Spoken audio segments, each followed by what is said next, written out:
you? All right, well, I'm happy to be part of the proud American tradition of feeling like shit on Monday morning and going in anyway because that's what we do in this country. Shout out to everybody playing a key factor in that decision right now. Um, yeah, not feeling my most minty fresh this morning. But one thing that I am happy about is that we're at 630 pages, which means that we have 74 pages to go, which potentially by like Friday, Saturday, Sunday, around there, assuming that we like the direction of the story and don't want to make any major changes, we'll be able to complete this edit. So, what up, Dr. Garbuglio Bergstein Cohen? Yeah, I gotta tell you, like, Garbuglio is definitely an Italian. I would make jokes about him being some kind of like Mussolini-esque figure. Um, so shout out to Stratum who says we out here. In the other chat, in America, in Indiana, if you don't have pepperoni for your pizza place, you fucked up. Yeah, I gotta kind of agree. It's a ubiquitous topping right there. I feel bad for vegetarians that can't get on that pepperoni train.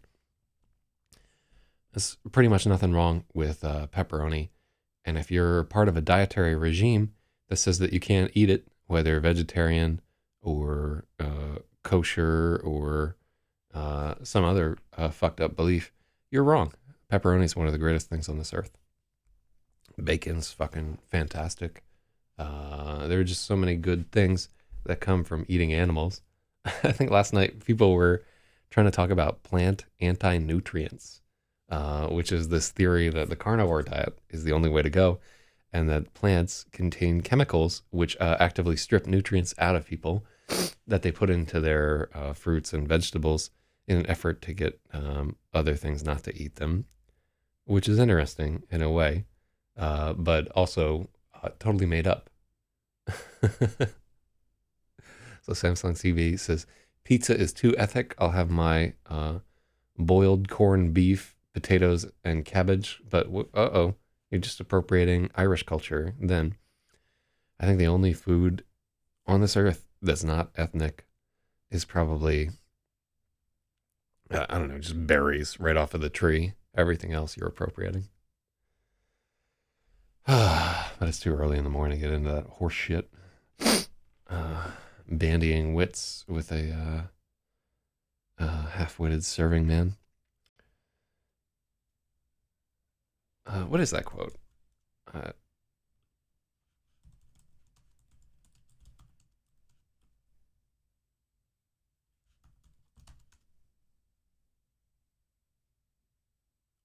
I have not passed through fire and death to bandy words with a serving man till the lightning falls. There we go. So I thought that was Faulkner, but it's Tolkien.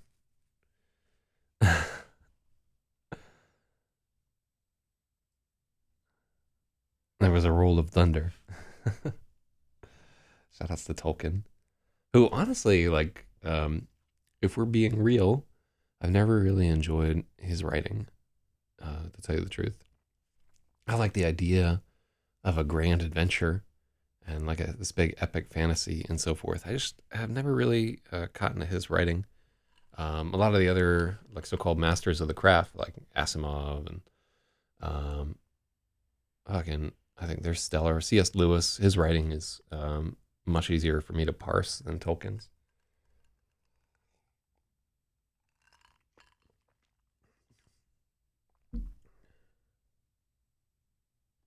So Stratum says,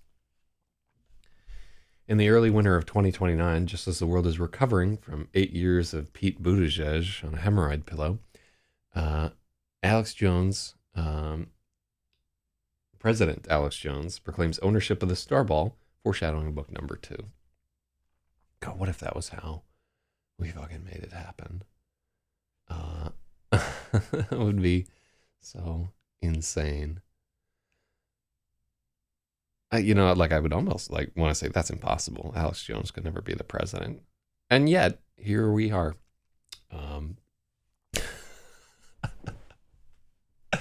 really gives you pause.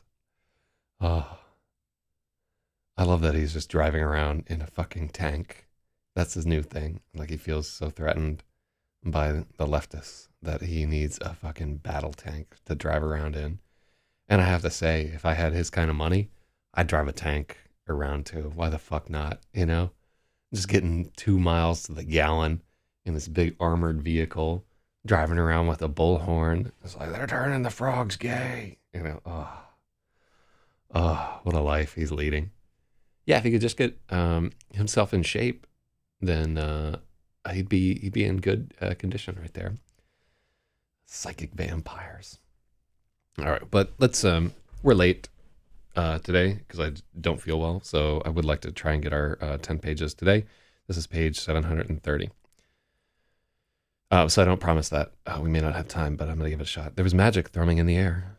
Somehow, Dr. Garboglio found the perfect incantation.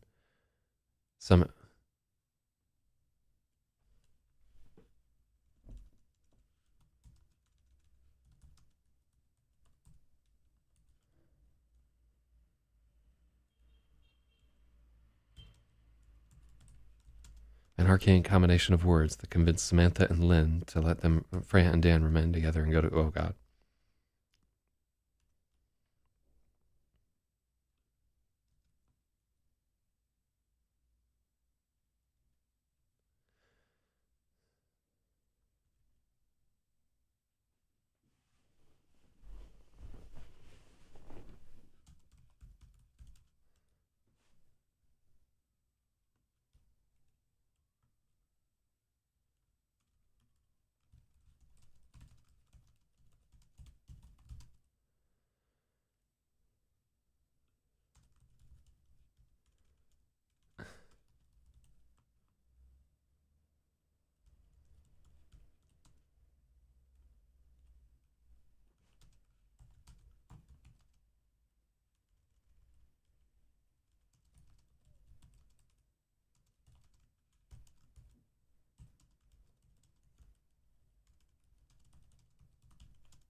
And for a moment, they wished for...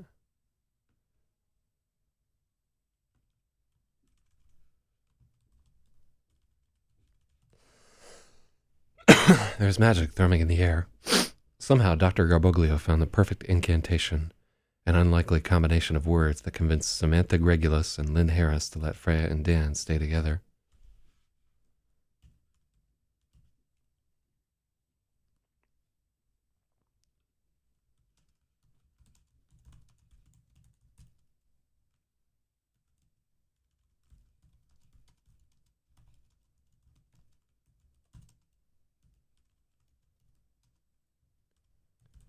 I think Krav Maga is capitalized.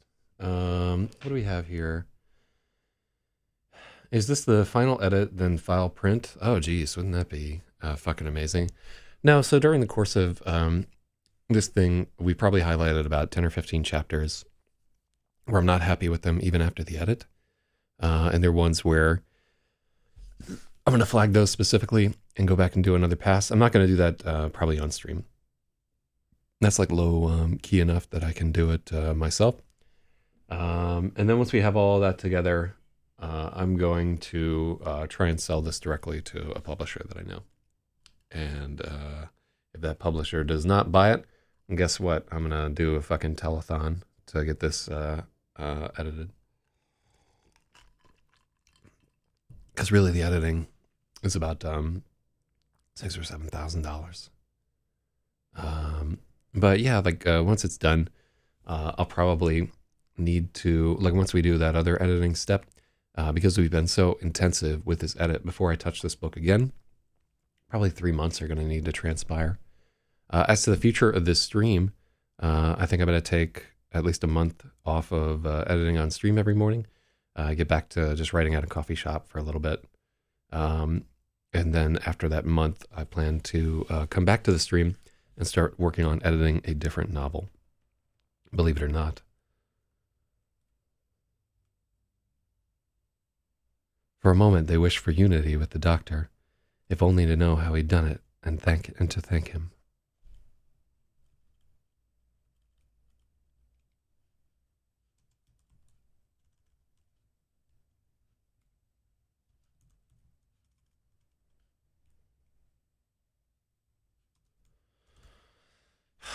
So let's try this paragraph one more time. There was magic thrumming in the air.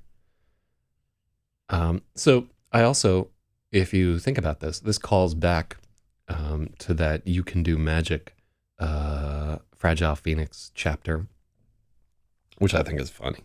I really like that. There was magic thrumming in the air. Somehow Dr. Garboglio found the perfect incantation, an unlikely combination of words that convinced Samantha Gregulus and Lynn Harris to let Freya and Dan stay together. He'd even convinced Lynn to let them attend Krav Maga class. For a moment they wished for unity with the doctor, if only to know how he'd done it and to thank him. They emerged from the session, and through Freya's eyes, Dan could see the years lifting from his mother's face as they embraced. Watching, Freya was struck by how much strain Samantha had been under. She could feel her lie like a bitter stone in Dan's stomach. Freya radiated assurance that it was temporary. There was a sea change coming. All their deceptions would be swept away, and when the tide receded they would be left on the shore, naked and new. The shimmer of her vision ran through him, and for a moment he shut his eyes, sailing on the image. Freya resisted the urge to join him. For a while longer they had to bottle their joy, to pretend.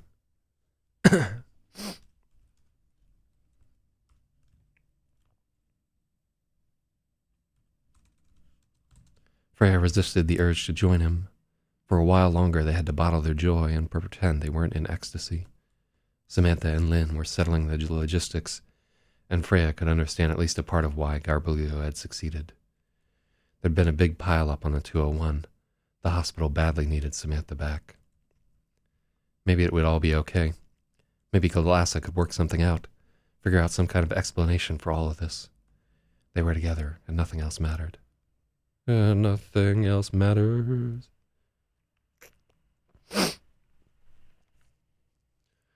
So here we had a note for the rewrite where we thought about taking out the majority of the Starball interactions and making Freya an unreliable narrator as to what was actually happening there, which is really like kind of a whole different kind of book. We stop being science fiction and move into kind of a Pan's Labyrinth type situation where your explanation for this entire thing could just be benzodiazepine withdrawal.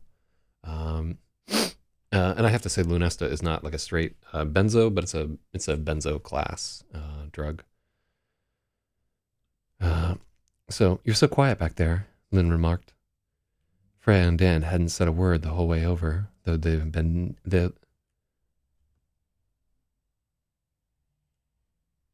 Freya and Dan hadn't said a word the whole way over, though they had been in deep conversation the whole time. Speaking aloud seemed impossibly sparse now. People talked in outlines, pencil sketches of what they really meant.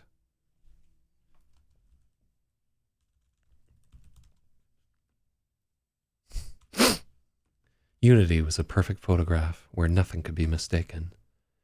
Dan didn't want to respond to Lynn. She would let the comment pass by, and anything they said would mean so little. Freya disagreed.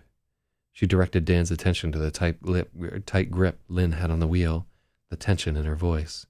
She was on edge. They didn't need to worry her out further. Sorry, it was a tough session, Freya said. Thank you for driving us. I really appreciate it. I'm going to wait out here and keep an eye out. If I see any trouble, I'm going to lay on the horn, okay? Freya frowned at that. She hadn't expected Lynn to play bodyguard and stake out the parking lot with a gun. Freya...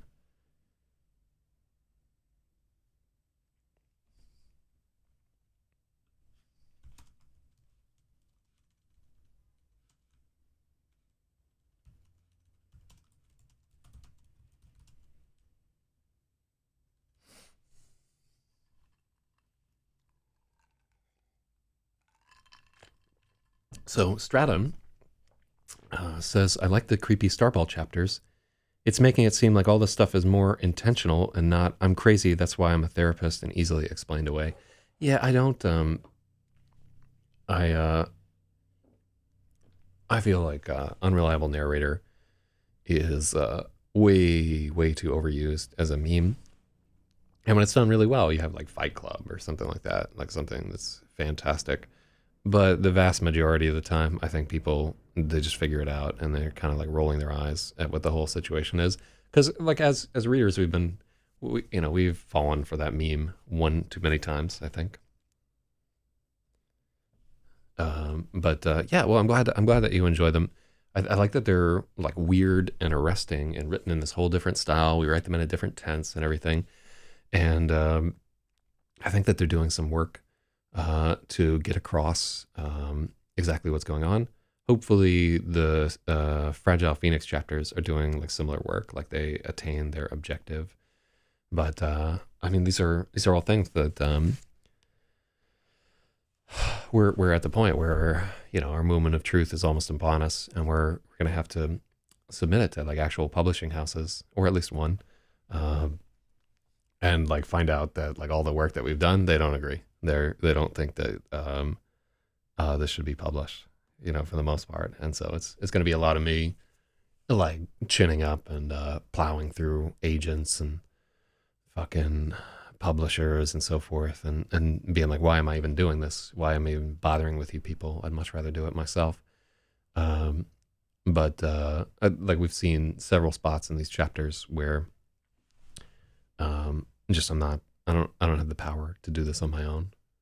I'm just my perspective is too limited. I'm not experienced enough. I haven't been in some of these places, and frankly, like in terms of marketing, I just don't have that ability. And I would basically, um, like I think if I wanted to market this, I would have to become like a full-time social gadfly, um, and really kind of make an ass of myself, to draw attention to myself, because that's one power I do have. I'm extremely abrasive and have an almost professional background in upsetting people. And I've tried to keep that world like separate from this one, but the power is definitely there if we want to wield it. But we'll have to see.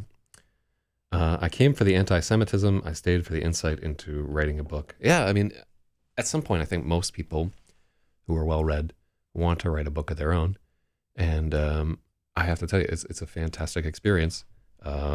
If you go into it with not the expectation like I'm going to write a book and everybody's going to be jazzed about it, but the expectation I'm going to write a book and I'm going to feel incredible about having written a book, and I'm going to learn about myself in the process and become a stronger human being as a result. That's a good way to go about it.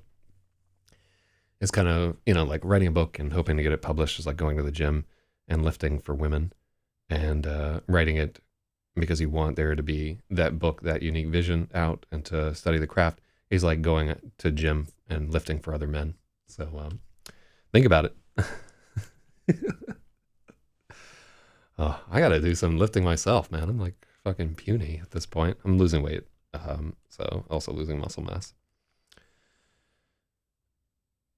Freya frowned at that. She hadn't expected Lynn to play bodyguard.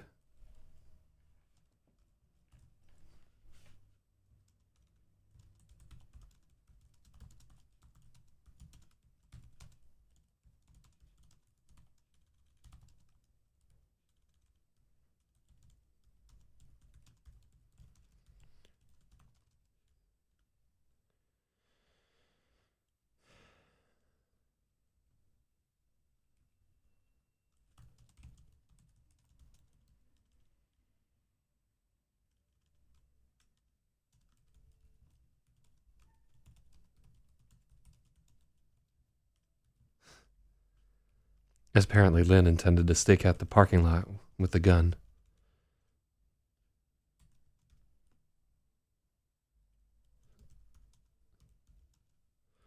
Apparently, Lynn intended to stake out the strip mall parking lot with the gun Freya.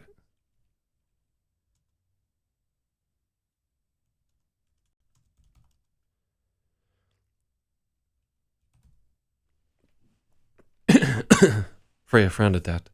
She hadn't expected Lynn to play bodyguard. Apparently, Lynn Harris intended to stake out the strip mall parking lot with a gun Freya wasn't even sure she could shoot. Randall's gun was in the center console.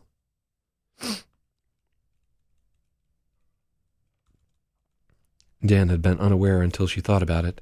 Now he was radiating discomfort.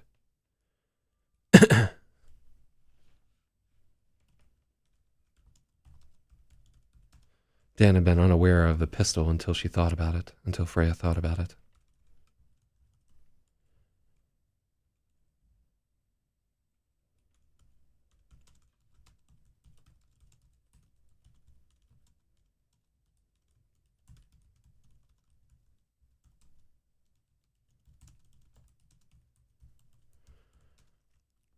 He began to radiate discomfort. Freya insisted it was necessary.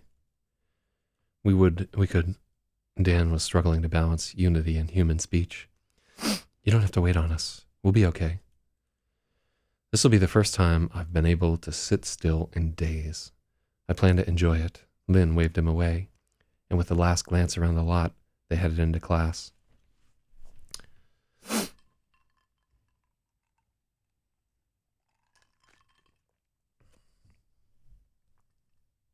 Vico was standing by the door, sweeping his eyes around the parking lot. His face was grim, but when he caught their eyes, he smiled and held the door open for them. So, young Daniel, I hear you're having car troubles. You could say that, Dan said, and she could feel the smile spreading through him. She couldn't help but be caught in it. She caught him,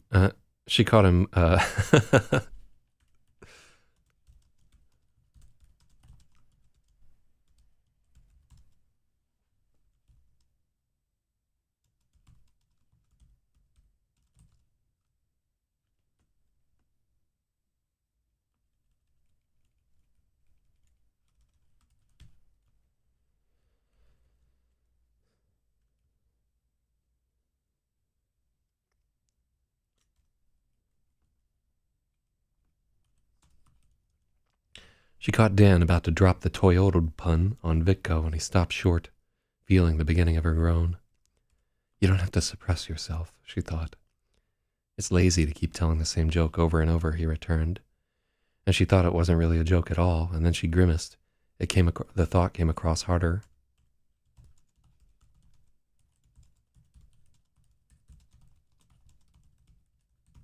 Vico misinterpreted their hesitation. Are you all right? Yeah, just a little shaken up is all.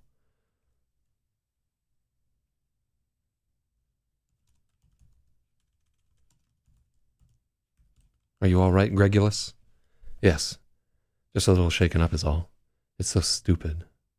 That sounds more like Freya than him. Like, how many times has Freya said, it's so stupid, in like that exact same tone? And here's a point where we don't have to differentiate as much between their two character voices because they're coming closer to being one being. And in fact, if we can have the characters speaking more in each other's voices, it will be a very, very solid literary device. So that just strikes me as a way that Freya would talk. Not like this sentence could have just originally been written for Freya and then said in Dan's voice. So I like what's happening there. You want to see the pictures? As Dan showed Vico pictures of the Savage Toyota, they struggled to appear normal. It was so natural for Dan to talk with people and to be at ease with them, and now he was struggling to conceal this new weirdness inside of him. Here, Freya had much to teach him. She was a master of hiding herself. Vitko's heavy eyebrows inclined with anger as he flicked through the pictures. Again, the jovial mask vanished. The cords of his neck twitched. Vitko was frightening when he didn't smile. There was an energy he carried, a subtle violence in his movements that warned swift and terrible action was just an instant away. It reminded Freya of Lassa. Freya and Dan were sinking into a morass of I think we've overused morass. Yeah, let's find. I think you have a budget of once per book using morass. And I think we can't get away with quagmire. I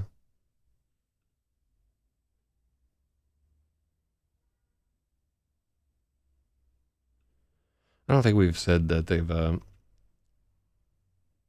I like bog there.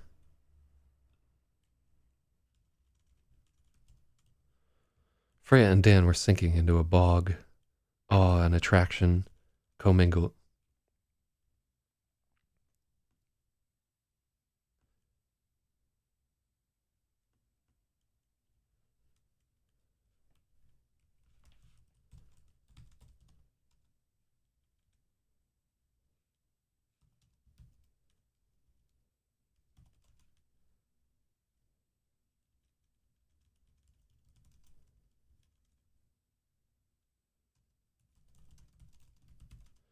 Were caught in a bog. Awe and attraction commingled with fear and inadequacy.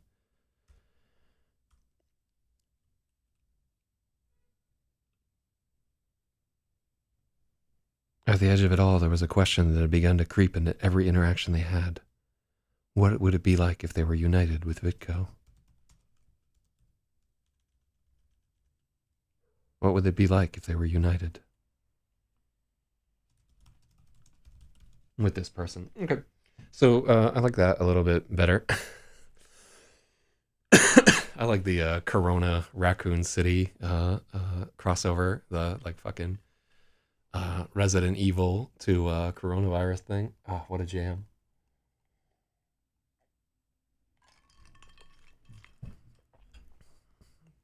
The Umbrella Corp logo and so forth. Like Corona almost spells raccoon. Mm.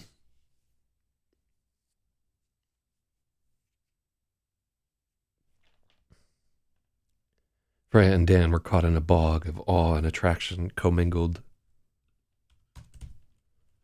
At the edge of it all, there was a question. Freya's eyes traced the line of a deep scar on Vitko's neck. A tributary to the river of trauma running through him. What a price they would pay to know him. Vitko was visibly exerting the will to swallow his anger. Is there insurance? He asked, completely unaware of the drama raging between them. Dan shook his head, too muddled to speak. That's our lawyer outside, Freya said.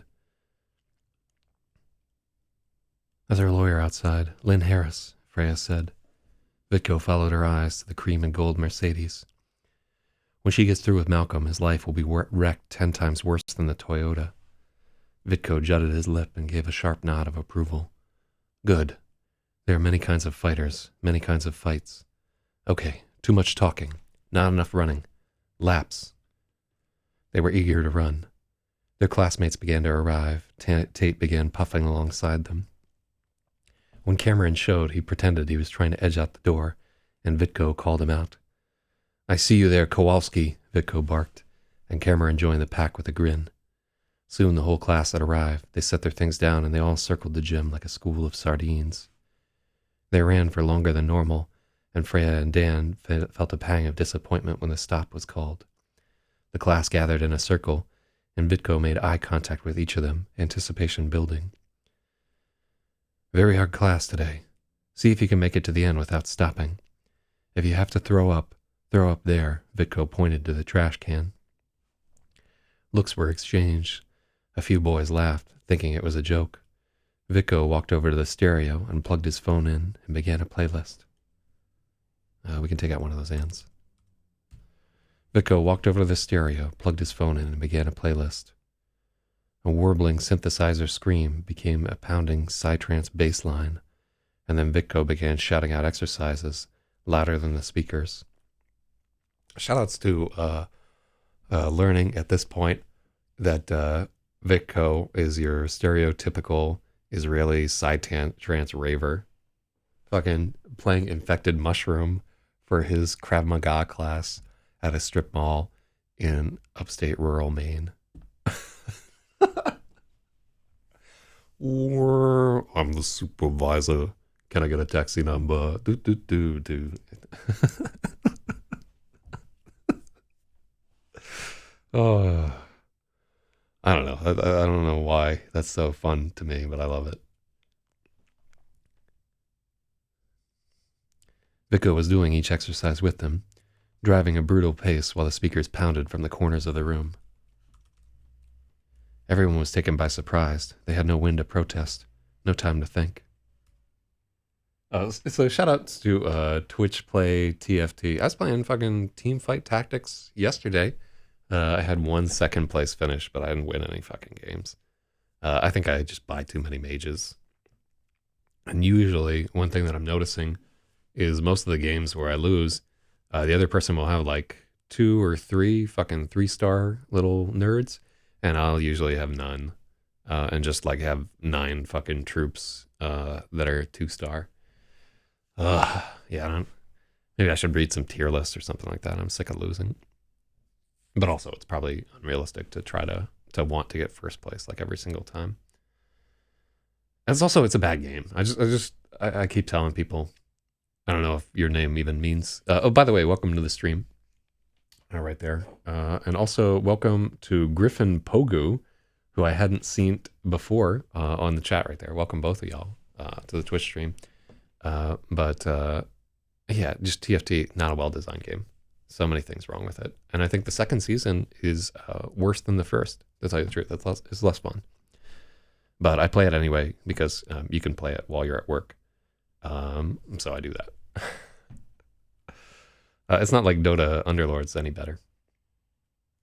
Just putting it out there. Yeah, like imagine being on a game design team and then you fucking put all this work into, oh, we're going to do all these cool things in the second season and so forth. And the game is just not better.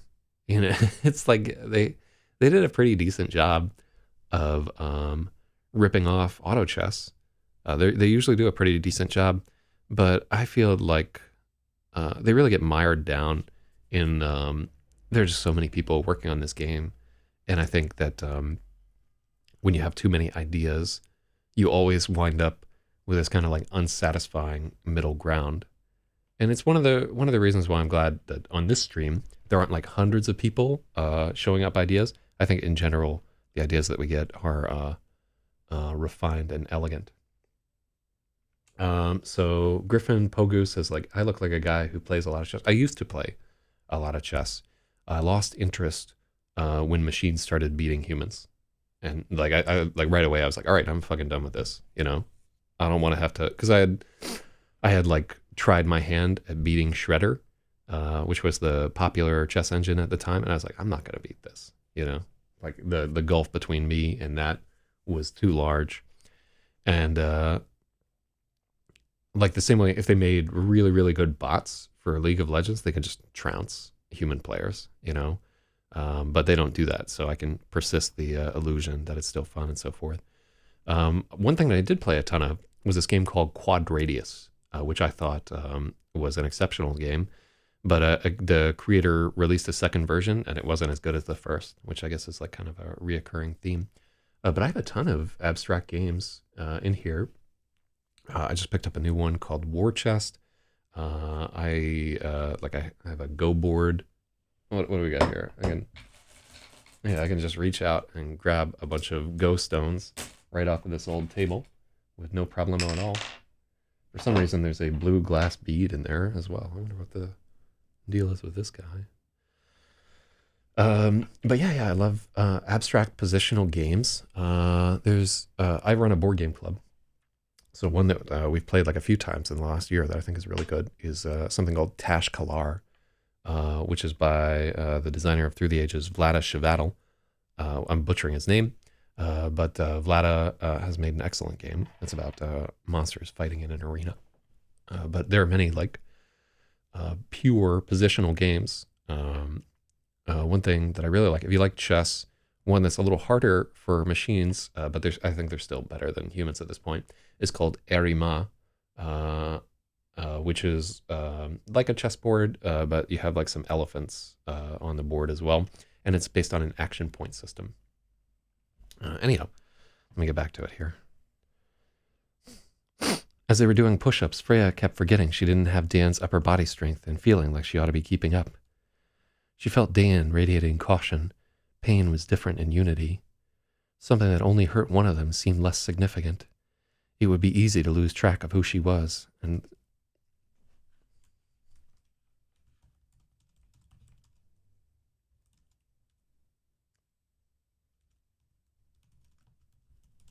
It would be easy to lose track of being Freya and sprain something. Is he trying to kill us? Cam hissed to Dan during a lull in the music. Step it up, Kowalski, Vitko boomed at him, and Cam shook his head in assent. Freya watched the beads of sweat dislodge from his eyebrows, falling to the mats below. Whenever someone began to flag, Vitko would urge them on, calling him out by name. He never had to call out Dan or Freya. The harder they drove them, the stronger they felt. Vitko's eyes fell on them often, and Freya realized he was trying to run the fear out of them, and that it was working.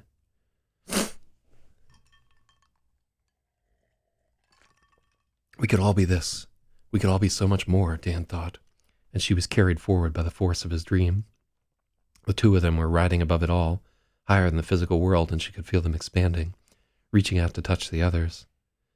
She could see a twinge of discomfort rising through the room, everyone getting a weird kind of contact high.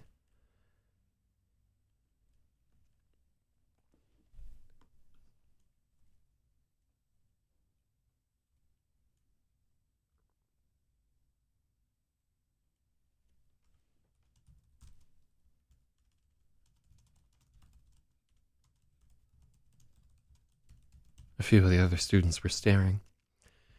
We have to dial it back, Freya thought, and Dan wanted to go forward.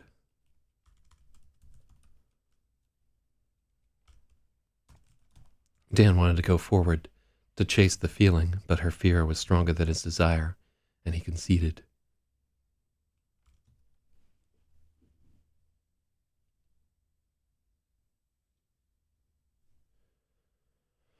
Dan wanted to go forward to chase the feeling, but her fear was stronger than his desire, and he conceded.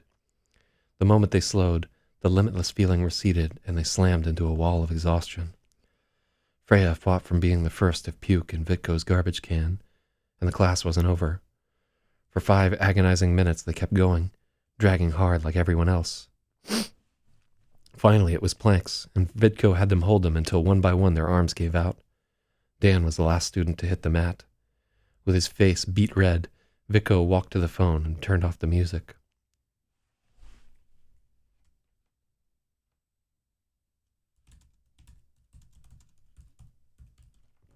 Vitko walked to the phone.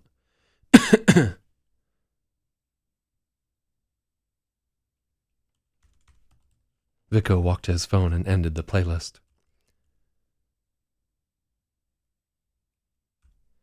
When the music cut off, Freya and Dan could feel their pulses pounding in their ears in perfect sync.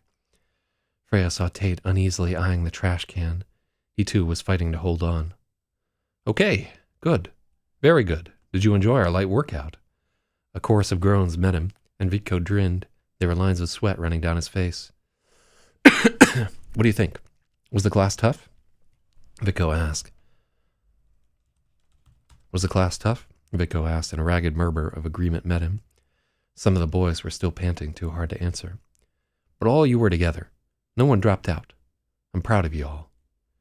Everything was spent, and they were hollowed out. The note of pride rang on and on in them.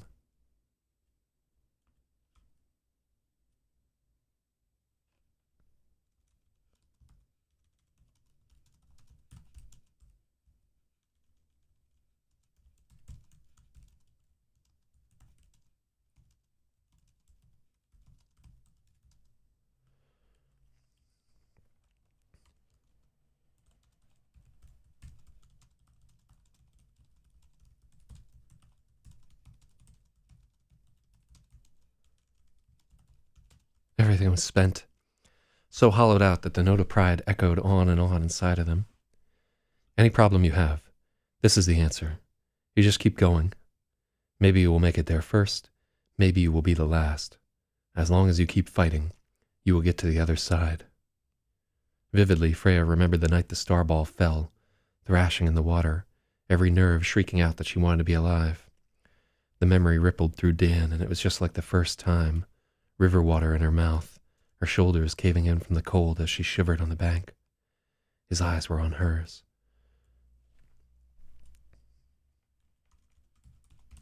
Dan's eyes were on hers. All around the room, glances were turned inward. Everyone was considering their own struggle. Their own Mein Kampf. right there. I digress.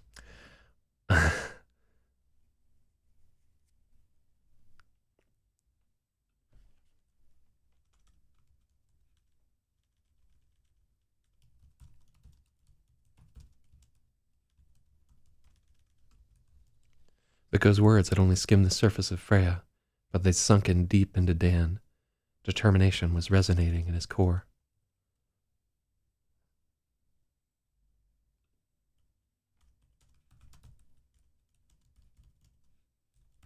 It was ringing with determination. Oh, yeah, I like resonating a little bit better, but I don't like his core.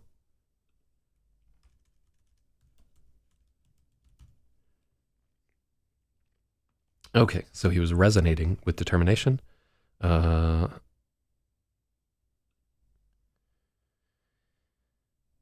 So I said here in the rewrite, cast Dan as the advocate for the expansion of unity, the growth of the social group, make him the constant unifying factor in interactions with others, making the piece. Freya sees this as a trait he shared with Randall. I think we actually did a decent job of that. Oh, wait, hold on. I'm seeing on the other chat. Oh, it's looks like a class board right there. I think it's Clask or whatever. I don't know why. Corona. Oh, it's a board game called Corona, which looks like a little tiny pool type thing with like 4 pockets in the corners. Apparently there's a game called Corona, which I didn't know about. Cool. So I love to see a rewrite note and then think that we've already kind of fucking done it. Because keep in mind, this is not the first edit of this. I've gone through and rewritten chapters before. And like I like finding a note and being like, okay, I did that. If I were smarter, I would be deleting these notes so I didn't have to go through them again. But I think part of the reason why I don't delete them is I like that feeling of accomplishment. It's like, oh yeah, I did that. Yeah, it is a better story because of that. Okay, class is over. Good job. Next week, more fighting, I promise. Vicko boomed. Everyone was spilling out of the class, dazed looks on their faces. Most were headed for Ballerina Pizza.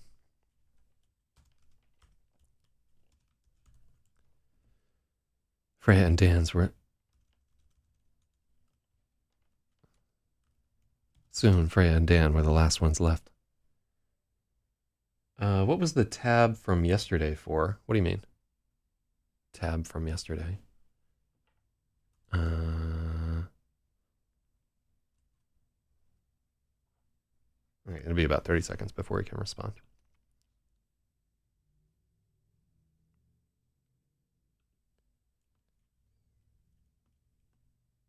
Thank you. Oh, the guitar tab. I think it comes up in the next scene. I'll try to get to that scene before whatever, but I don't want to spoil it for you. But yeah, listening to it, I can vaguely hear the song that it's supposed to be, but it doesn't sound anything like it. So don't feel bad for not seeing. Oh, shout outs to Wayne 2001 from Texas. Did you graduate in 2001 or were you born in 2001? I'm going to guess from his greeting, what up, that he is 19 years old, or she is 19 years old. All gender expressions welcome on this stream right here. And we very seldom get people from Picarto. So yeah, let me know what your stream is. And yeah, I've been writing this book for the last 68 days. And if you look up here, we're at 736 of 804 pages. So we're almost there. Yeah, we are so old. I did a lot of good shit in that 19 years. I don't have a lot of regrets of the way that I chose to spend those 2 decades. But son was born. So his son was born in 2001. Wow. So this guy's like another old head right there. I don't think either of Stratum or I have children or ever will. Okay, thank you. Oh, fuck. Soon Freya and Dan were the only one that were the... Freya and Dan were the... Oh, we don't need the soon there. Freya and Dan were the last ones left. Thank you, they said. The class was exactly what they needed. Vicko gave them a sideways look. They'd said it in unison. Jinx, Dan joked, and Freya covered her mouth, pretending to be surprised. Vitko smiled, and they were free. They burst out of the swampy gym air into the welcome cold. Vitko had worked them all so hard the windows were fogged up all the way to chest level. Cameron was looking out the window of Ballerina. When he saw them, he beckoned with an exaggerated sweep of his arm, and then he pantomimed eating.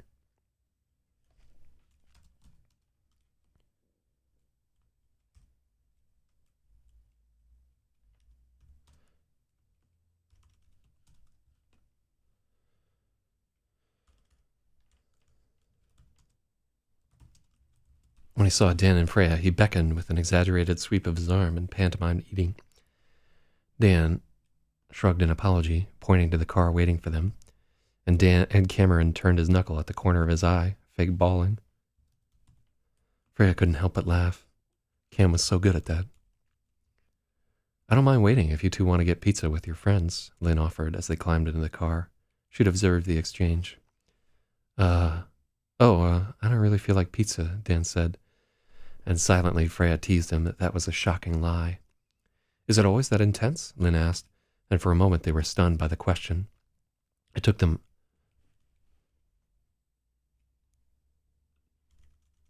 And they were stunned by the question.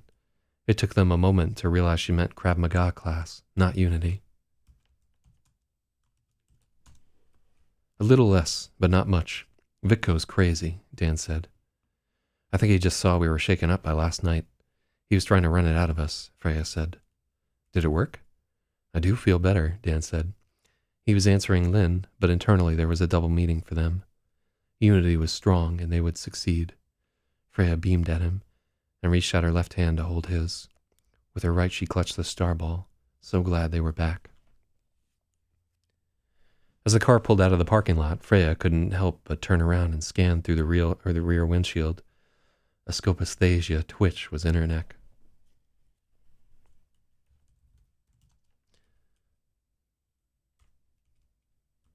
Feeling a scopesthesia twitch in her neck. All right, we got to pronounce that. I think I'm pronouncing it wrong. I think it's scopesthesia.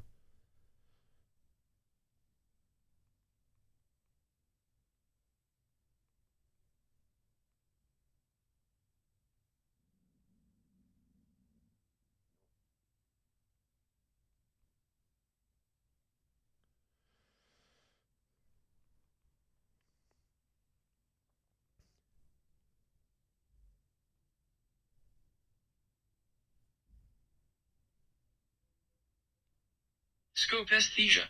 Scopesthesia.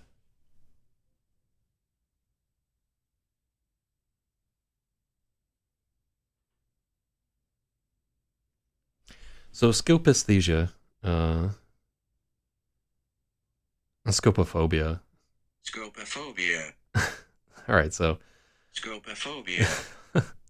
someone should remix that. Scopophobia. That sounds dope. Yeah, so scopesthesia is that like sort of, ooh, I always feel like somebody's watching me and I have no privacy. Whoa. So shout out to Rockwell. But yeah, it's that feeling. And that's a you get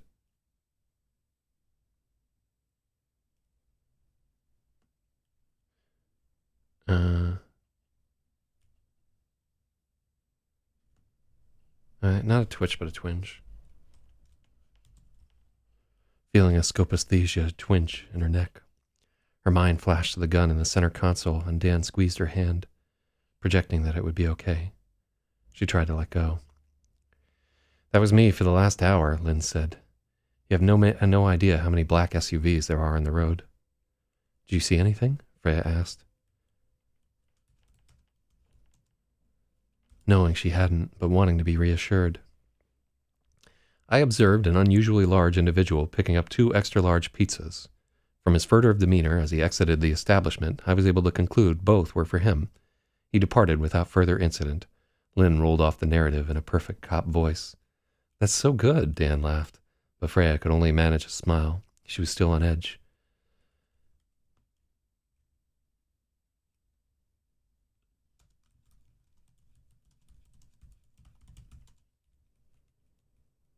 Dan burst out laughing. That's so good, Dan encouraged. But Freya could only manage a smile. She was still on edge. They were driving through town and Lynn suddenly pulled off into the parking lot of Mercury Credit Union. What happened? Freya asked. I thought I saw a black Tahoe, Lynn said. She was squinting into the dark behind them and they swiveled around to look. He was suddenly very quiet in the car. It might have been my imagination. I'm sorry. Totally okay. I'll keep an eye out, Dan offered. The Starball would warn us, Freya hoped.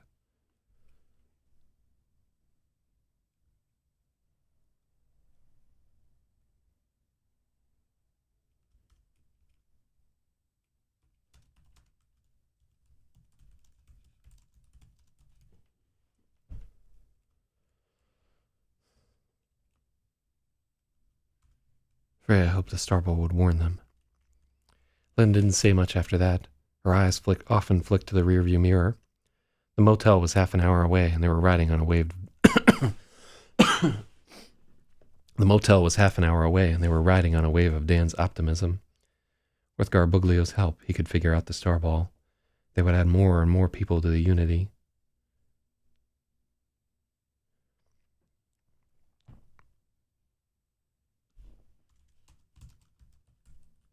With Garbuglio and Lassa's help, they would figure out the Starball.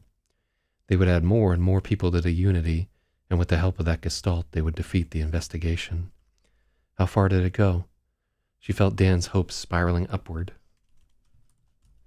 Could 10 people be united? 100? 100,000?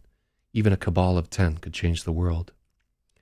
Since that snowy night at the Rabbit Hill Inn, their conversation with the Waltzes had been turning over and over in Dan's head. It's our only chance for survival as a species, Jeremias had told them so gravely, with no idea of the secret between them, never suspecting they might be the ones.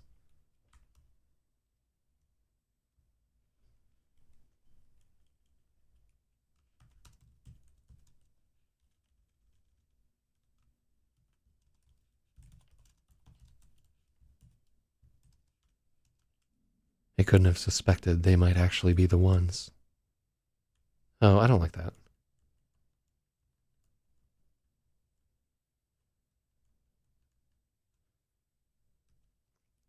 Never suspecting they might be the ones. So this is a sentence fragment, right? Oh, senior AWS DevOps engineer reporting. I didn't know that you were a senior AWS. Yeah, by the way, if you want, if you wind up needing something in New York, like if shit doesn't pan out in London for whatever reason, I think I have someone who will sponsor an H-1B or whatever. I'm not sure exactly how that shit works, but potentially I can get you work, but it is local to New York. So hit me up if that doesn't work out, but obviously you already got a new gig. Just know that there's something in the chamber.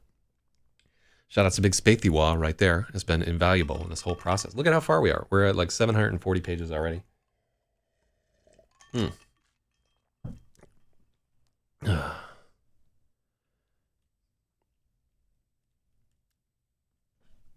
Never suspecting that.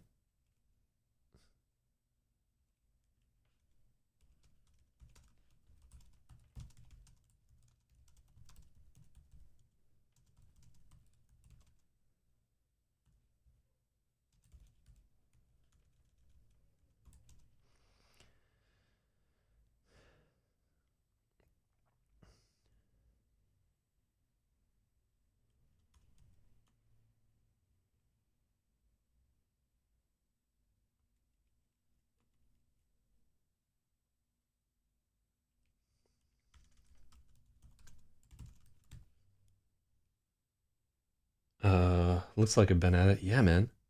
I've been at it for a long fucking time. Yeah, I mean, this is, so 68, it says day 68 up top. We have not missed a day in that entire time. And I've been like, I'm sick right now, but I was like fucking dying a few times. One time I had to come over and just hung over as fuck. A few times I've just been like not had like any kind of energy or whatever, and we only edited for an hour or so, but we're doing it, man. I think one of the best things about this stream is a few people have hit me up like publicly and privately and said, hey man, like I'm just watching you do this every single morning has inspired me to like do something myself every single morning. And Oh, speaking of which, I should take one of these NAD pills.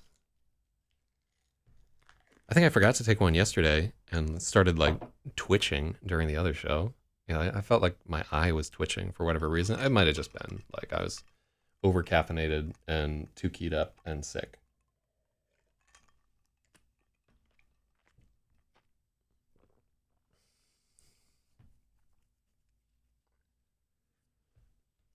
Oh, so people are texting for Bernie.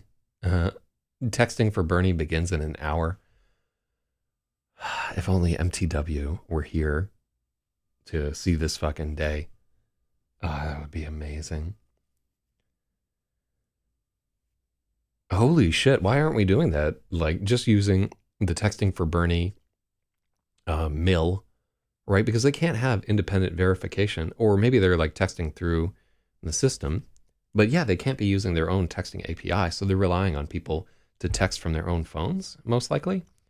Um, so, what's to stop somebody from coding a bot that just serves up a ton of? I got to talk with Meep Sheep about this one. That is a perfect opportunity from the GNAA. So they say, sadly, the numbers are not exposed to the workers. Huh. I wonder if it's something that you can pluck out of their website, right? What if it's not obfuscated in their JavaScript or whatever, the web page? Because it's serving it up, right? Like it's happening there. If they have only like trivially obfuscated the phone numbers and so forth, you could potentially. What I'm discussing, by the way, is purely for the purposes of science fiction. I do not encourage anybody to actually commit what sounds like a grand crime to me. But I do have to wonder, what if it were possible? So Wayne is asking, whose novel are you editing? This is my novel. This is actually my 8th book that I've written.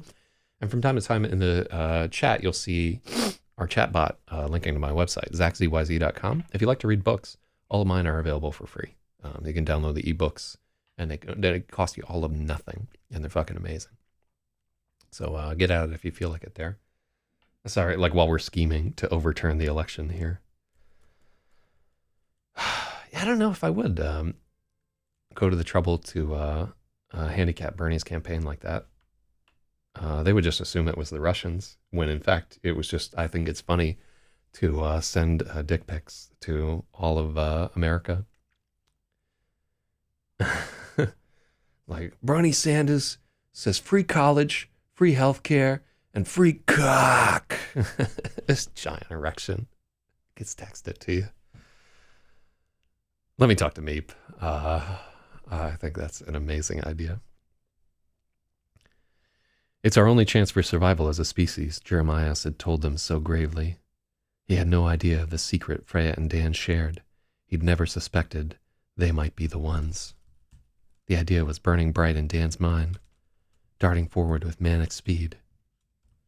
He felt Freya's apprehension at his frantic thoughts, Lass's idea that this...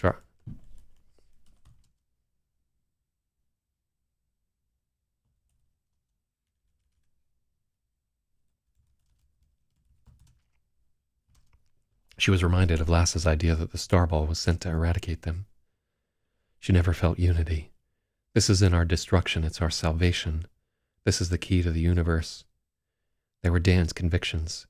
His confidence was absolute. His ideas boomed larger than her fears.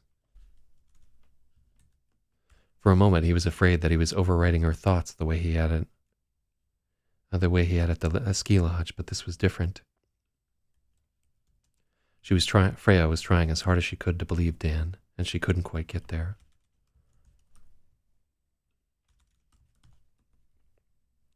They'd come to a stretch of the road where they were the only car.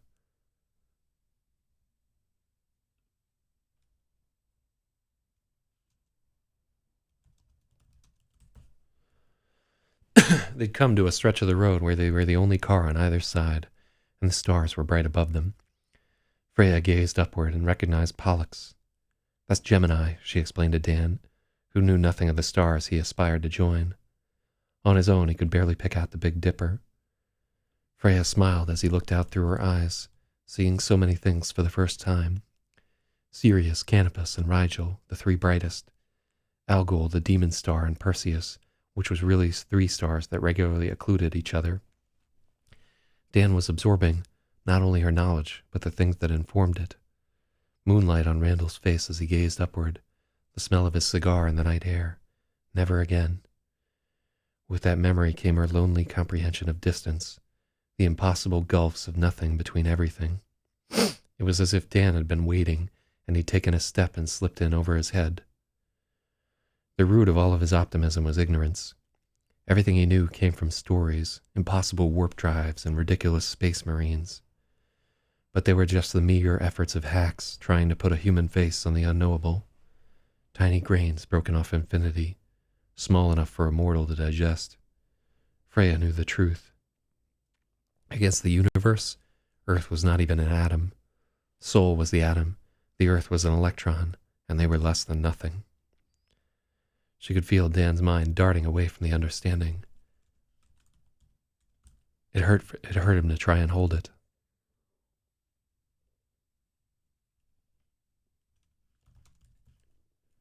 It hurt him to try and hold the idea. Freya shut her eyes and the stars blinked away, leaving only afterburn. She wished she hadn't thought that. She was bringing him down. I'm sorry, she thought. I just wasn't ready, Dan answered.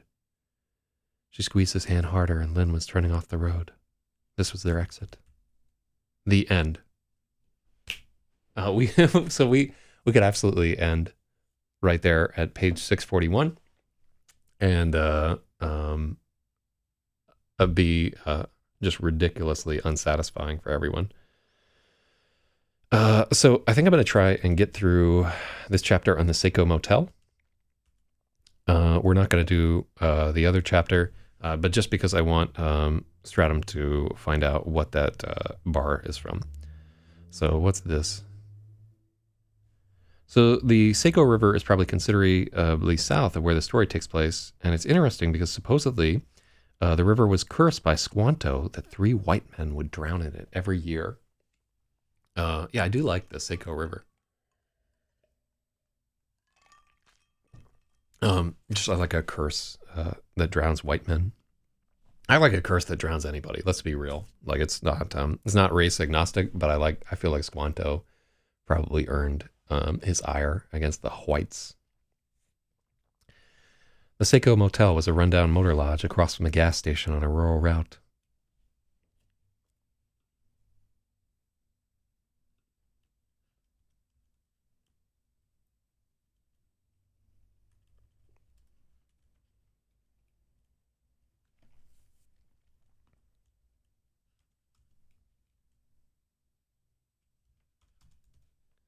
They were the only 2 businesses for miles in any direction. Despite the recent snow, there were many vacancies. Freya could see why Samantha was so pissed at her. This was a definite step down from their trailer, and she had to pay for the privilege. At the front desk, Freya claimed she was part of the Gregulus party and paid for both nights of Dan's room. Then she rented the room next door to his.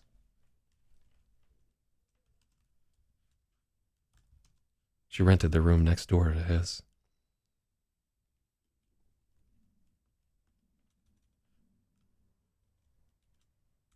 She rented the room next door.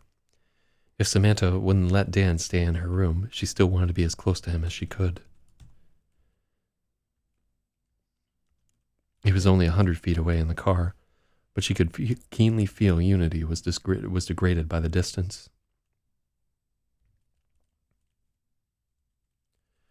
The clerk paused for an instant when he looked at Freya's ID, but the card went through and he didn't raise an issue. Confidence was everything. With every step as she walked back to the car, she could feel Unity ramping up.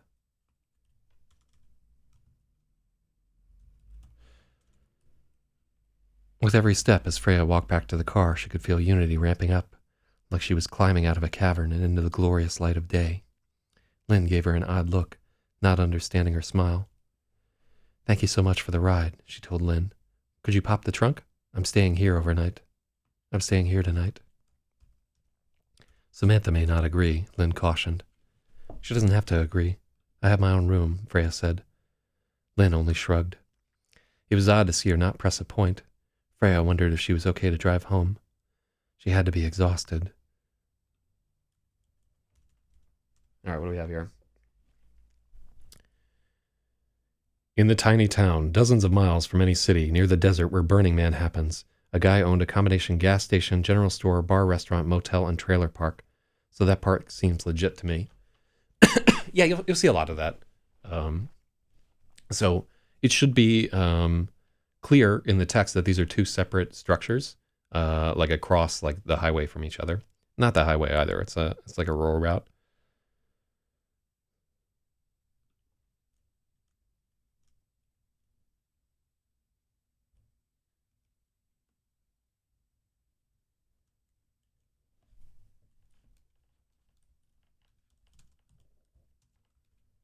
She must be exhausted.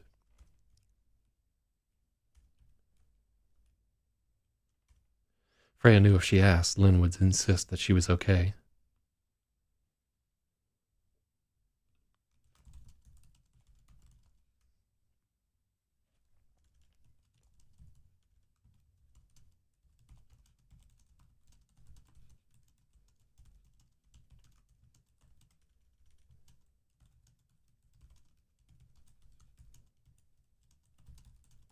If she asked, Lynn would insist she was fine. It's the thing with Lassa, Dan explained.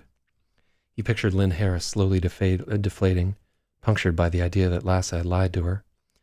The vision deepened. Lynn was clutching her guts, trying to hold everything in, but it kept spilling out. Stop, Freya winced. Dan rushed to apologize. He hadn't meant to get so graphic, and she could feel the root of it. Dan hated all the lies, hated keeping this a secret. He wanted to come clean with Lynn, with her mother, with everyone.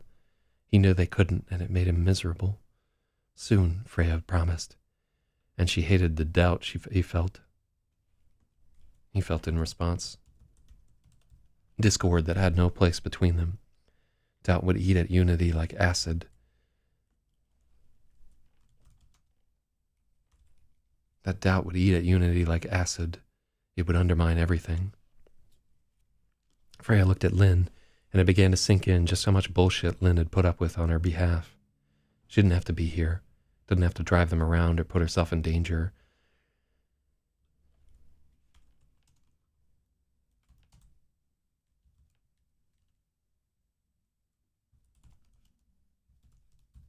She wasn't required to give a shit about her unfaithful lover's problematic kid. Lassa didn't lie to you, Freya blurted. It came out of nowhere, and it took Lynn a moment to realize what she was saying. Freya, Lynn began, a patronizing note in her voice. No, listen to me. She didn't know about any of the Heidenkernu stuff. I can explain it to you, but it's going to sound insane. Lynn was so ready to argue, but she bit it back. She shut her eyes and pinched the bridge of her nose, exhaling deeply. Okay, she said. Freya and Dan explained the situation, and they were surprised to find some of the arguments that had been so convincing to Dr. Garboglio didn't work on Lynn. Lynn didn't like science fiction. The idea of telepathy didn't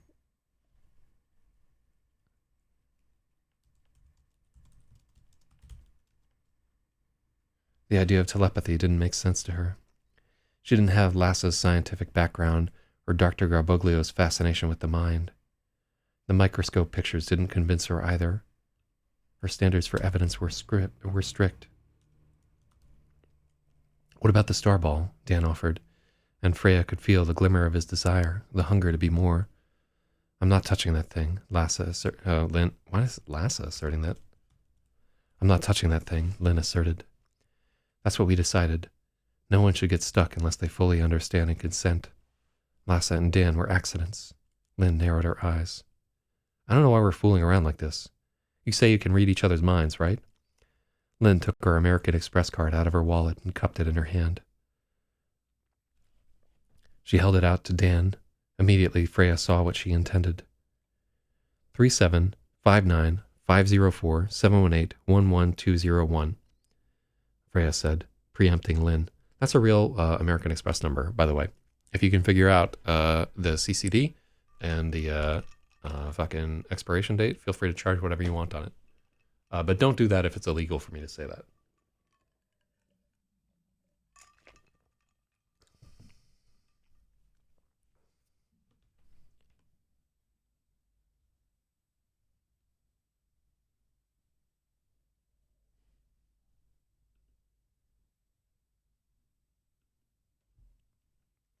This is a really, really good point.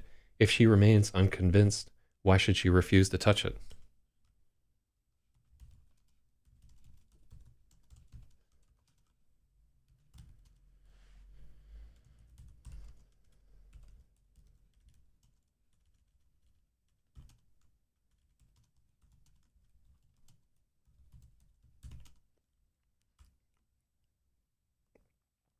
We decided no one should get stuck unless they fully understand and consent. Lassa and Dan were accident. Lynn narrowed her eyes.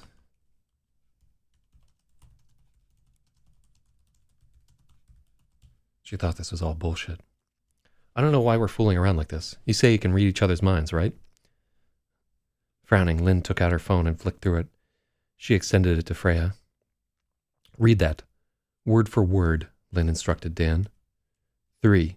Restraints on ownership of riparian lands. When a parcel of land adjoins a water body, the landowner does not necessarily have extensive use and dominion over over the area adjacent to the water's edge.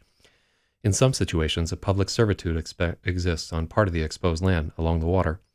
In other cases, a conveyance intentionally or unintentionally omits title to the shorelands, thus denying the owner the right to use the area immediately adjacent to water in any way other than as a general member of the public. Damn. That's a big fucking... I think an editor would probably tune that down. That's a big block of whatever for people. But I actually, as I was reading through it, I'm like, okay, we probably need to cut this in half. But I like that block of text right there. It's kind of a departure from the other stuff that's going along. As Dan read through the legalese, Lynn was totally still except for her eyes darting between them. Slowly, she drew back from them and got out of the car.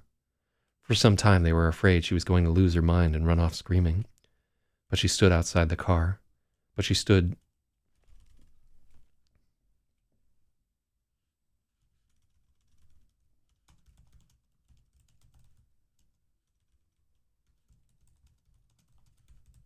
But she only stood outside in the cold, facing away from them, shaking her head gently with her hands on either side of her face. Finally, she climbed back into the car. The effort it took her was visible. "I'm sorry, I needed a minute," Lynn said. "It's okay," they said in unison, and they felt the reflexive urge not to reveal unity. Is that how you think? How you talk?" "We are one," they said. It was plain on Lynn's face that she found it disturbing.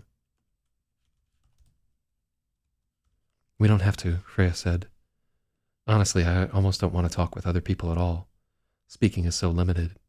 Communication with unity is just..." Freya trailed, trying to find the right words. "There are no lies. No pretense," Dan completed her.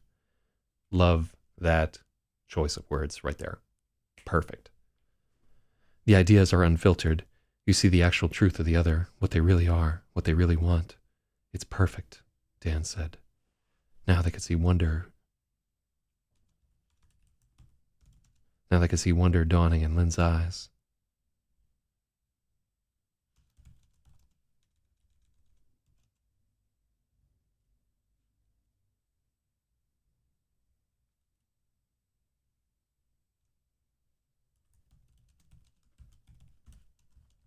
So one thing, this scene is long enough that we haven't really done like a setting. And I think this is a good point for comparison.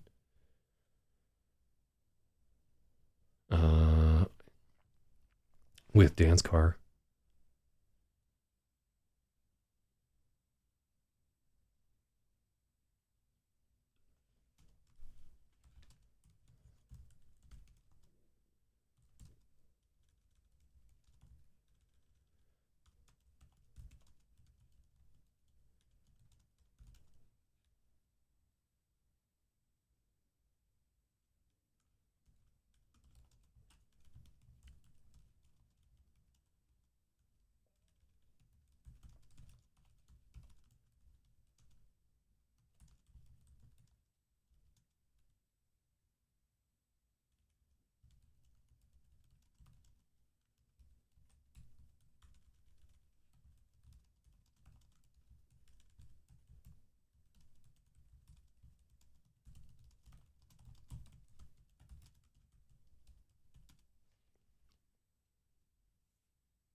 So, is she curious as well as developing wonder? Were her previous questions curiosity or more like interrogating veracity? Um, at some point, communicating whether she is being swayed over rather than simply amazed by it might be useful. Let's see where we get like a little further in the thing, because that may be a point that we've solved in like the next paragraph.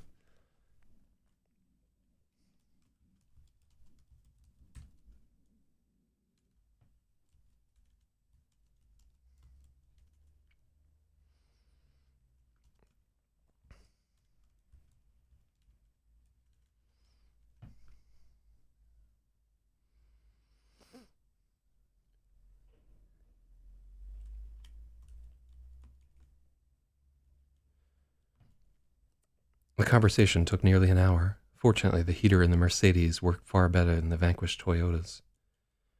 What about the Starball? Dan offered. And Freya could feel the glimmer of his desire, the hunger to be more. All right.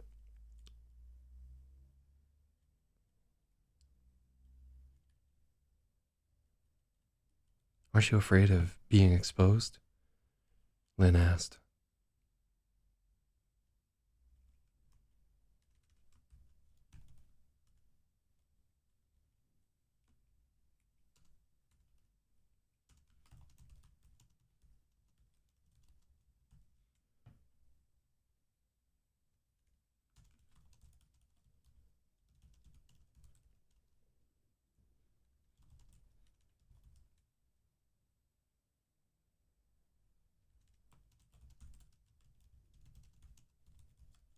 She was starting to understand. Aren't you afraid of being exposed? Lynn asked. For an instant, her voice sounded so much younger. Lion? Fuck off. Terrified, they agreed. It's so much better not to hide. I feel free, Dan said. Lynn nodded. They could see she wanted to know more, but she was struggling to find the words. I had worried it would be hard to accept parts of him, Freya said. But really, it was so much harder to accept myself. It's the same for me, Dan said. When Lynn... What about Lassa? Have you ever... Have you ever united with her? Let's do scare quotes there. Have you ever united with her? It's only been us. Maybe that's all that works. We don't know. Are you scared? I was. Now I'm just aware. Like...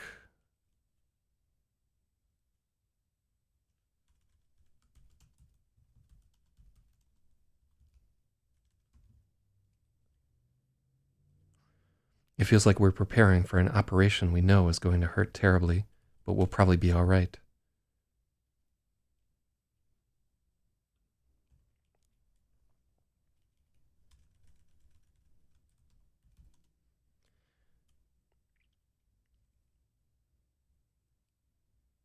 I was.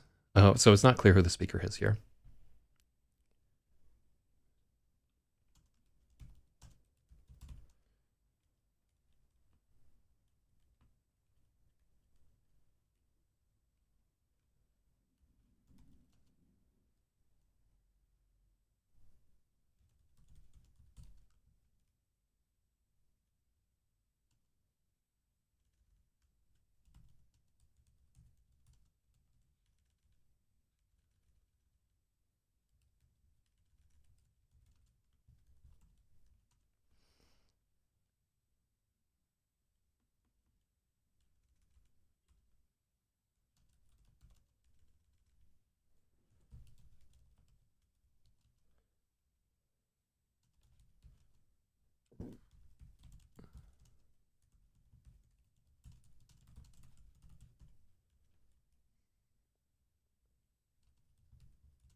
Good point. What about Lassa? Have you ever united with her? Lynn seemed very conflicted as she asked the question.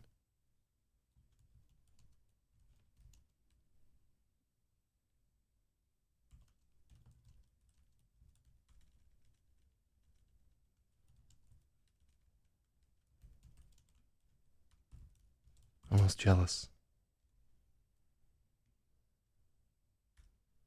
It's only been us. Maybe that... It's only the two of us.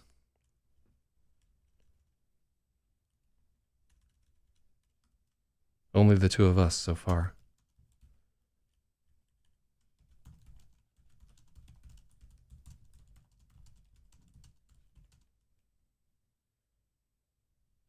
Never.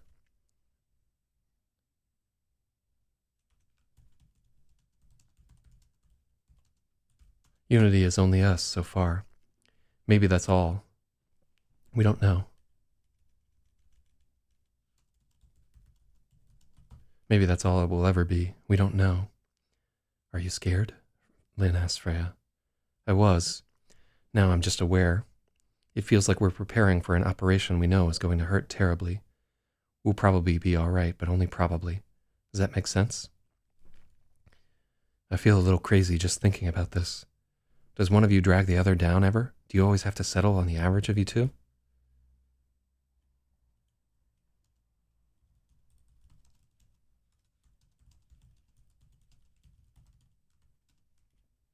Do you always have to settle on the average between you if one of you wants something?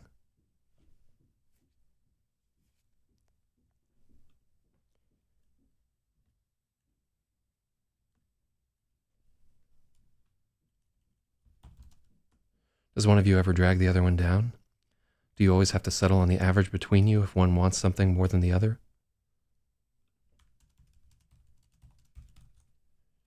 They had to pause to consider that.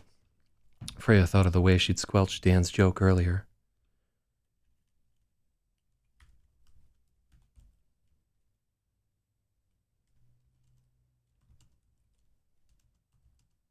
The way he had to hold back when they ran together. The frustration.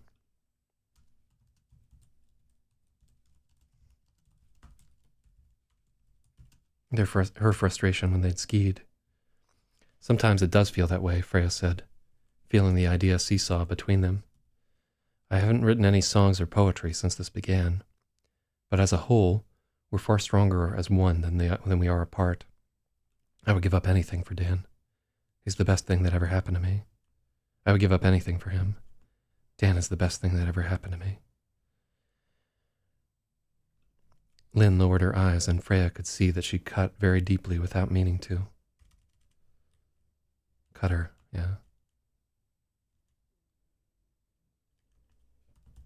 I'm sorry, Freya said. Lynn waved it away with a grimace. You're so much more, Lynn struggled for a moment, trying not to be perceptive.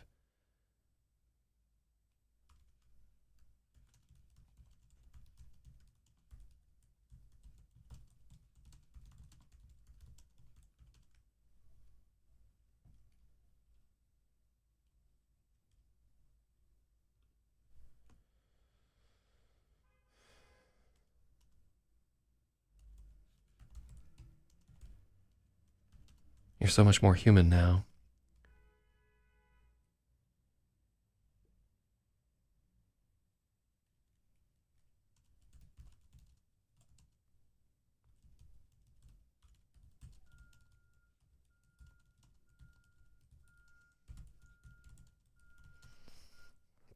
You're so much more human now, Lynn said, and she struggled to rephrase it in a less insulting way.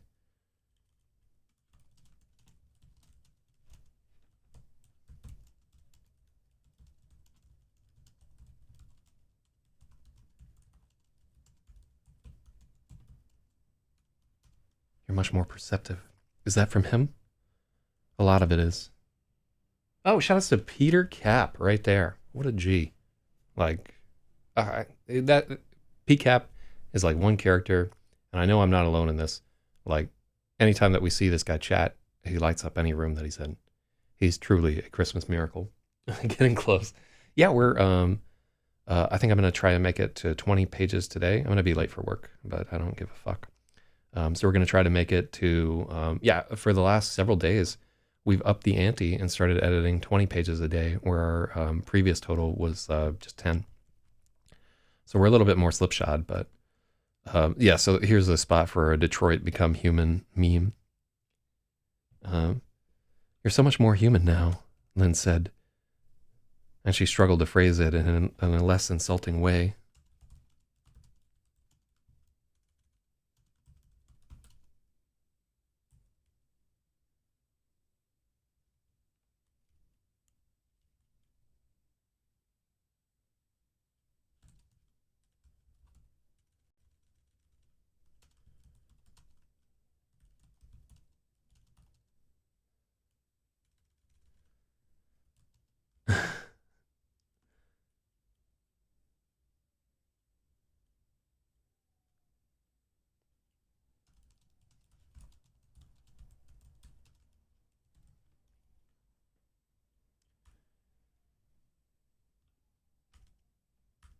Lynn struggled to rephrase in a less insulting way.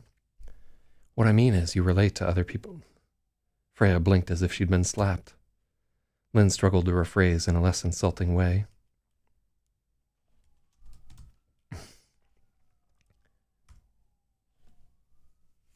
God damn. What I mean is, you seem to relate to other people better.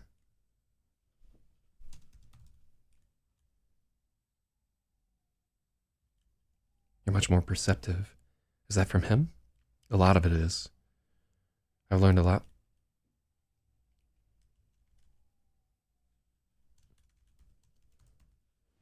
I've learned so much from being him. Dan makes me a better person. He fills in the gaps, Freya said.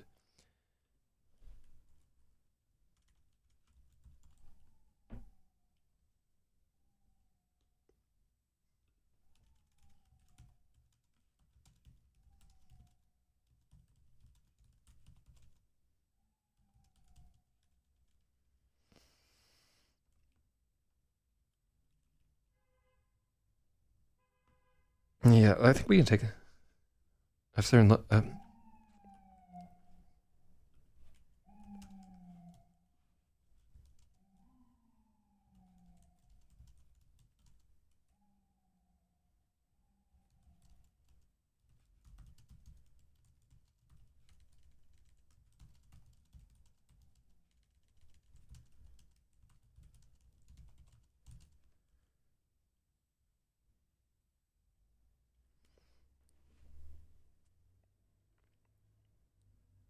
A lot of it is. I've learned so much from being Dan. He fills in the gaps, Freya said. Her choice of words drew a thought from Dan that made her cheeks burn, and he couldn't help but grin at her. Freya hoped Lynn didn't notice. Freya hoped Lynn didn't notice him leering. Oh, I like the use of leering there. That's what she said, a moment in our script. All right. I believe you.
She hadn't. Lynn put both hands on the wheel, squared her shoulders, and took a deep breath as she prepared to take this on. Freya admired that. She was a fighter. All right, I believe you. I don't know what we're going to do about Lassa. This is so much to take on. This is so much, Lynn said. We need some time too, Freya said, her eyes on Dan, trying to keep how much she wanted him out of her voice. Do you want to meet us here tomorrow, or should we take a cab to Spring Harbor? I don't know if it's wise to have Dan there, Lynn began. I'm not leaving him for any reason, Freya said. I understand, Lynn agreed. Freya just slowly shook her head. No, you don't.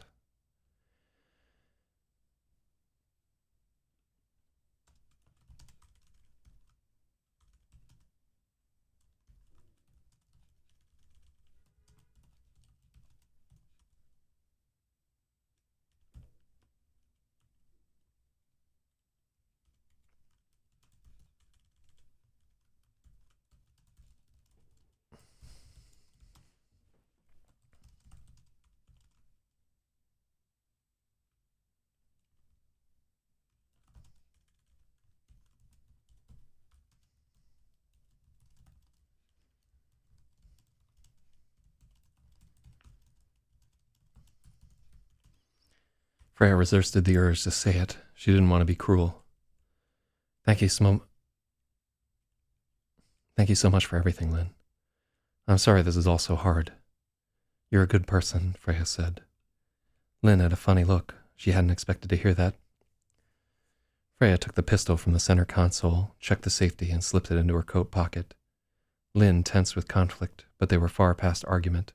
Freya asked her to pop the trunk. Dan took Freya's suitcase and guitar case out of the trunk. She quashed a feeling of worry that only she should carry the guitar, apologizing for acting...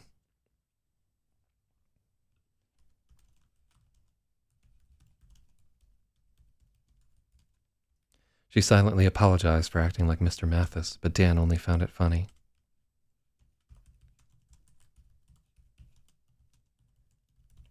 I'll be careful, he beamed.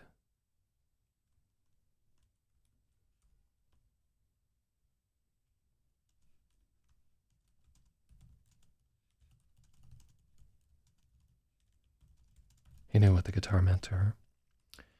Freya unlocked the door of her room and let Dan in. Before she followed, she turned back to the car. Lynn sat with both hands still on the wheel of the Mercedes. Freya was afraid she would...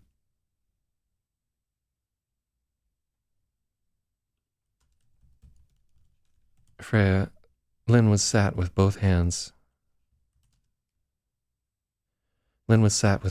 still on the steering wheel of the Mercedes. Freya was afraid she would be crying, but instead Lynn was staring at her, naked longing.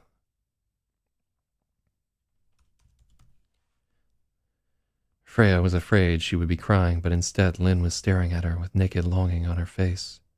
Somehow, that was so much worse.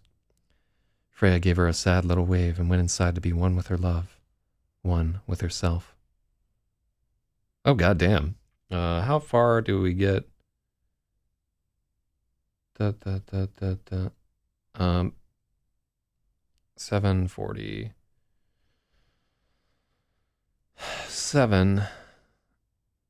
Let's go through this chapter. So it's a sex chapter, but let's try to finish this out. They drew the dingy curtains and made desperate love on the motel bed that whinged with every thrust. And squeaked with every thrust. Make it hurt, Freya willed, and there was no need to explain anything. Her nails dug lines of fire into his back, and he crushed her against the bed. They could barely breathe, but she was rising into every stroke and urging him on. The friction between them became more urgent. They were inching towards absolution.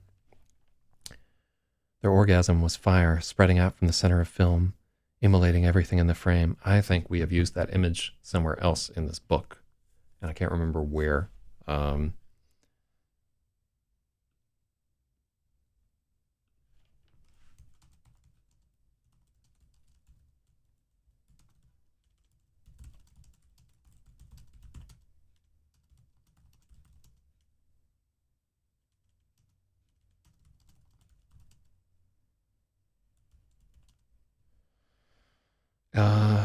Let's do this as a final edit. So we can probably just do a search for film I want to say that that happens in the scene at the Rabbit Hill Inn, um, which is you can just see that like in both places. I'm trying to describe this feeling of everything getting burned away, and like one of the foremost times that that's been in my mind has been, and I've told this story before, a time where I saw Man on the Moon at a theater that no longer exists in Upper Manhattan, and the film burned up in the middle of the thing, and we all thought it was part of the movie because a lot of Andy Kaufman's jokes were shit like having the picture sideways on their TV frame and trying to fool people and troll them and so forth. It took like 20 minutes before the usher came through and told us that in fact the film was actually fucked up. I love that. Their orgasm was fire, spreading out from the center of the film, immolating everything in the frame. I think this is probably better written than the other circumstance. For a long time afterward, they were an animal, two panting halves of a beast staring eye to eye with itself. They had gone so far that it almost felt novel when they began to form complete thoughts again. They began as senseless exhortations. She had never been so hard, he had never been so wet, the line between them was blurred and squirming, and it felt so good. Freya never wanted to move from the spot, but it was inevitable. She had to pee, and Dan's stomach was gurgling. No matter how they tried to still it, the wheel of thoughts began to turn in earnest. So many things had happened, and so many more were looming. They had one more breath of tranquility before they rose to resume the cycle. Thank you. The thought began with Freya and ended with Dan. They looked around the room, seeing for the first time the ancient tube television, the spotty carpet, the lines of dust on the blades of the vents. This place was no Rabbit Hill Inn, but Freya quelled his embarrassment before he could even begin. I'd rather be in a jail cell with you than a palace without, Freya thought, and Dan was trying to keep a straight face, but he couldn't hold it together. He started to laugh at her. It was the most 16-year-old girl thing she could have possibly thought, and after an indignant moment she was laughing with him. They had a weird sense of how crazy the two of them must have looked to an observer, intense stares broken by peals of giggling. They pushed the idea away that a cell was a real possibility.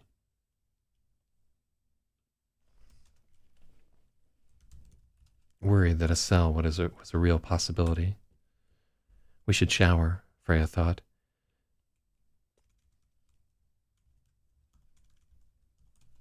And Dan had a lazy desire to stay in bed. Do you want to reek of sex when we explain to your mother that we're mind-melded? Freya teased, and that got him up in a hurry. The saving grace of the Seiko Motel was that the water was hot and the pressure was good. They turned the water as hot as Dan could stand and did a slow waltz, changing who was beneath the spray as each got cold. So, that, sharing a shower back and forth thing is one of, the sweeter parts of being a couple with somebody. It really is. Because there's, a little bit of give and take, and you want the other person to be warm, but then you start to get cold yourself, and you're all, slippery and soapy between each other. That's cute. It's one of the things that makes it worth being alive.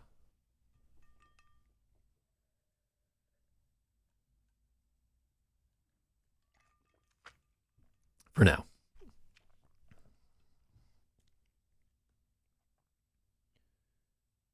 Freya had brought a little travel container of her soap, and he lathered her up, loving every part of her he could reach with his hands. Even with every drop of him spent inside of her, he still wanted her, and a new arousal rippled between them. Before they knew it, she had her hands pressed against the grimy tiles, and he was taking her from behind. They were too spent to have another giant mind-wiping orgasm, but they still came. The closeness was better than pleasure.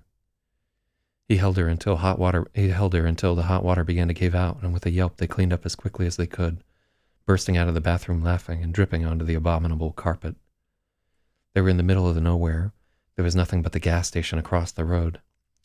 Dan was ravenous enough that even hot dogs that had been turning on rollers all day seemed like a good idea. Freya wasn't quite that far gone, but she thought she could do some serious damage to a box of Cheez-Its. I have something for you, she thought, lapsing into subvocalization to maintain the surprise. I just had it twice and I loved it, he returned. She grinned back and took out her guitar. Her mind wanted to leap ahead to the surprise, but she had to discipline herself not to think it. She let herself savor him wondering, what it was as she tuned the guitar.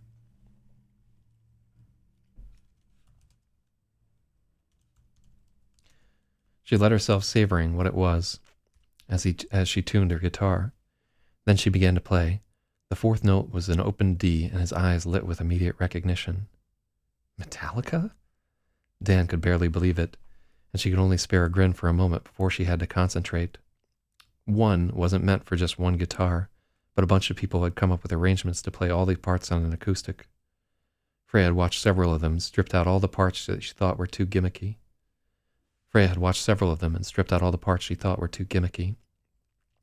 She would have liked to learn the lyrics too, but there hadn't been time. But as she played, Dan's memory of the song rang out to accompany her. He knew all the words by heart. Doctor, imprisoning me. I cannot live. I cannot die. The rest of the song was just an incredible flurry of 16th note triplets that were meant to sound like gunfire, and when she was through shredding, there was a thin film of sweat on her forehead. She beamed with pride that she'd nailed it, even though it was a ridiculous thing to do on an acoustic. I thought you hated metal. The whole time before Unity. Consult with a guitarist on the vocabulary for this section. Yeah, like I'm kind of, what? Look at the Cheez-It ASCII up there. Hell, Lodex, the girl that I was in a relationship for years and years, fucking loved Cheez-Its. I think there's still a box of them in my cabinet that is probably like 7 or 8 years old. God. I should throw that out. But, and then Irie says, my Famunda flavored cheese crackers. Nice, real nice.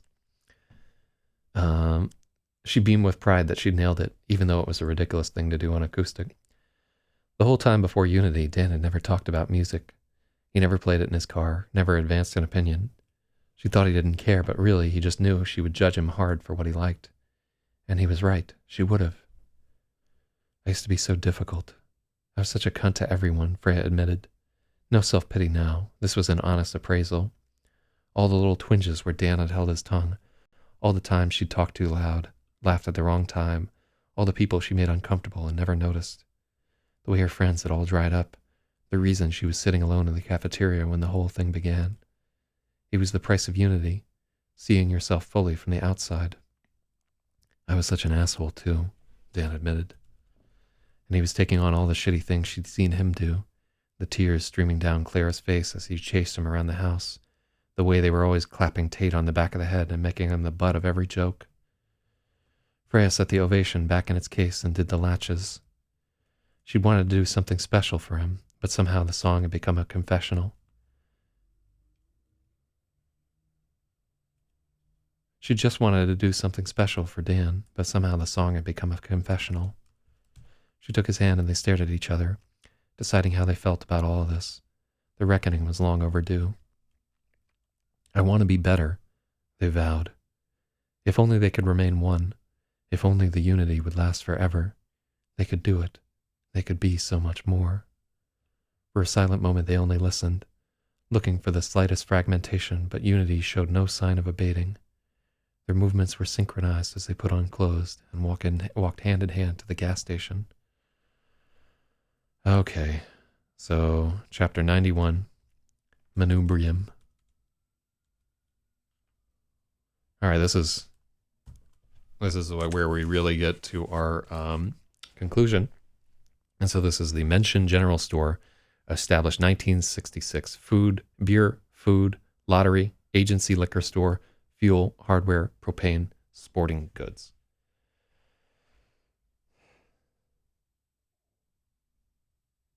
So she let herself savor him wondering what it was, is quite awkward and will make any editor take a smoke break. How did I let that fucking slide? You're so right.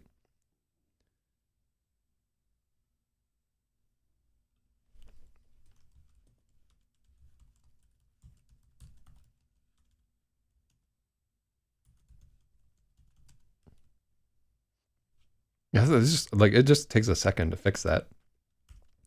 Freya savored his curiosity as she tuned her guitar. There we go. That's all. Liquor store is misspelled. Let's see how misspelled it is.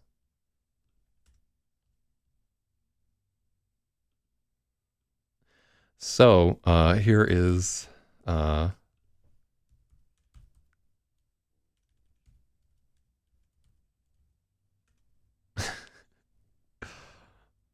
Showing results instead for liquor.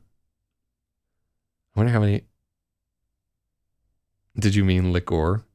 Liqueur. This is a redirect from a misspelling or typographical error. All right, you're right. And that's a. I wonder why that doesn't show us. I think it. Yeah, you're 100% right. That's a very common misspelling, I think. This is America. So we got Yeti Gardy here again. Welcome back. Okay, so sadly you're joining us just as we're finishing. So we made it through 22 pages of editing today, and we just have about 50 pages left of this story. So we're getting close. Thank you all for coming on this journey with me. I'm going to have to rush and get to work on time. But yeah, I think we did good work today. I like where the story's going. I do feel like we've done a decent job of having like a character arc where our characters have learned something and they're starting to open up and be honest and everything. I really do feel like there's like a wholesome conclusion to their character thread, and I'm interested to see what happens next, knowing that we only have 50 pages to resolve this motherfucker. So we'll see if I can do it in an acceptable way. I feel better. Yeah, I felt awful when I woke up. Partly seltzer is to blame, but yeah, it was like kind of the only way I could plow through the show last night. I was hurting, but I feel better now. Okay, so good luck with your endeavors today. Tomorrow we're gonna try and get up bright and early and knock this fucker out of the park if we possibly can. What is this? I thought it would take until the oh, cool. So I just got a text from my girl, and I'm happy to see it there. So I'm going to respond to her. But yeah, thank you all for being a part of this. Good luck making it through your own day today.